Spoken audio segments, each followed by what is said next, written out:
নিঃসঙ্গতার শব্দ। বিয়ের 8 মাস কেটে গেছে। চারপাশে যখন সবাই বলছিল কবে খুশির খবর দিবে, তখন অনন্যার মুখে কেবলই একটা হাসি জমে থাকতো।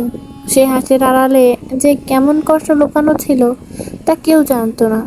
স্বামী অভির সঙ্গে সম্পর্কটা নতুন হলেও বেশ সুন্দর ছিল। অভি যতটা না রোমান্টিক, তার চেয়ে বেশি অনেক দায়িত্বশীল, শান্ত স্বভাবের। অনন্যা ভেবেছিল এমন একজন সঙ্গী পেলেই তো জীবন সহজ হয়, কিন্তু জীবন সহজ হলো না। সেদিনটা ছিল নভেম্বরের শেষ সপ্তাহ। ঠান্ডা পড়েছিল একটু একটু করে। সকালবেলায় অনন্যা একা গিয়েছিল ডাক্তার দেখাতে। মাস 3 ধরে শরীরের কিছু সমস্যা হচ্ছিল। প্রথমে গুরুত্ব দেয়নি, ভেবেছিল আবহাওয়ার প্রভাব, হয়তো হরমোনের কিছু। কিন্তু টানা পিরিয়ড মিস হওয়া, হরমোনাল রিপোর্টে গন্ডগোল, সব মিলে ডাক্তার কিছু টেস্ট করে বলেন, এবং সেই রিপোর্ট, সেই কাগজের টুকরোটা ওর গোটা ভবিষ্যৎটা যেন বদলে দিল।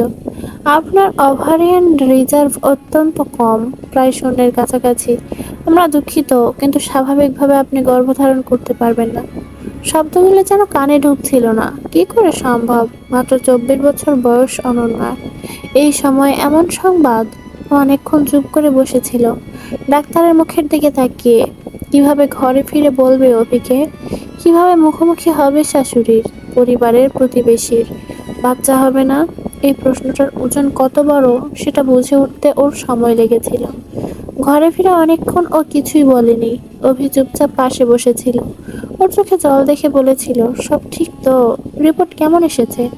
অনন্যা মাথা নাড়ে, মুখে কোনো শব্দ নেই। কিছুক্ষণ পরে খাতাটা বাড়িয়ে দেয় অভির হাতে। অভি পৃষ্ঠাগুলো পড়ে, চুপ হয়ে যায় অনেকক্ষণ। মানে, তুমি মা হতে পারবে না? প্রশ্নটা উচ্চারিত হলো, কিন্তু অভির কণ্ঠে না ছিল রাগ না হতাশা, বরং ছিল অবিশ্বাস। অনন্যা মাথা নিচু করে কাঁদতে লাগলো। অভি হাত রাখলো ওর কাঁধে।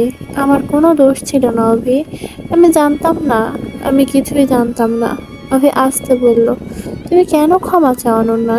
এটা তোমার তো দোষ না, এটা তো আমাদের ভাগ্য।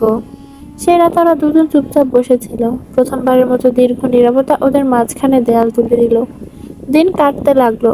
বাইরে থেকে সব স্বাভাবিক, কিন্তু ভেতরে একটা স্থায়ী খোঁচা।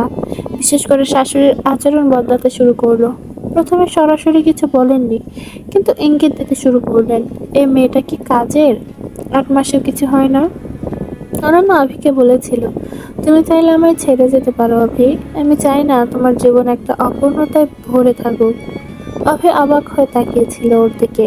তুমি কি ভেবেছো আমি শুধু একটা বাচ্চার জন্য তোমাকে বিয়ে করেছিলাম? তুমি কি সত্যি এটা বিশ্বাস করো? অনন্যা চুপ করেছিল। আসলে ও নিজের মনে কনফিউজড ছিল। সমাজ, আত্মীয়, পরিবার, সবাই বাচ্চা নিয়ে কথা বলে। সন্তান ছাড়া পরিবার অপূর্ণ, এই ধারণা এতটাই গেঁথে গেছে মগজে যে নিজেকে ব্যর্থ মনে হচ্ছিল। একদিন সন্ধ্যায় অভি হঠাৎ ওর পাশে বসে বলল, চলো কোথাও ঘুরে আসি, একটু দূরে কোথাও। কেন? চলো বলছি। ওরা গিয়েছিল শান্তিনিকেতন। 2 দিনের সফর, রাঙামাটির পথ, খোলা আকাশ, হালকা বাতাস, সব কিছুতে একটা অদ্ভুত প্রশান্তি ছিল। অভি ওর হাত ধরে বলেছিল, অনন্যা, আমরা চাইলে সন্তান দত্তক নিতে পারি, কিংবা চাইলে দুজন মিলে একটা পূর্ণ জীবন কাটাতে পারি, কোনো অভাব না রেখে। আমি তোমার পাশে আছি, সব সময় থাকবো। অনন্যার চোখে জল এসে গিয়েছিল। অভির কথাগুলো ওর হৃদয়ে ছুঁয়ে গিয়েছিল। ফিরে এসে ওরা সিদ্ধান্ত নিল, আপাতত কিছুদিন নিজেদের মতো জীবন কাটাবে। সন্তান না থাকলেও জীবন থেমে থাকবে না। অরুণা ধীরে ধীরে নিজের মধ্যে বদল আনলো। ও এখন একটি বাচ্চা স্কুলের স্বেচ্ছাশ্রম দেয়। এতিমখানার বাচ্চাদের নিয়ে গল্প করে, ওদের পড়ায়, মাঝে মাঝে রান্না করে নিয়ে যায়। একদিন এক ছোট্ট মেয়ে, নাম মিঠু, ওর গলা জড়িয়ে পড়ল, তুমি আমার মা হবে? অনন্যা মুখ মুছল, হেসে বলল, মা না, তবে তোমার সবসময় পাশে থাকবো। ওর মনে হলো মাতৃত্ব কেবল গর্ভজাত সন্তানের মধ্যেই সীমাবদ্ধ নয়, ভালোবাসা, যত্ন আর স্নেহ দিয়েও তো একজন মা হয়ে ওঠা যায়। সমাজের কথা ও শুনে না আজকাল।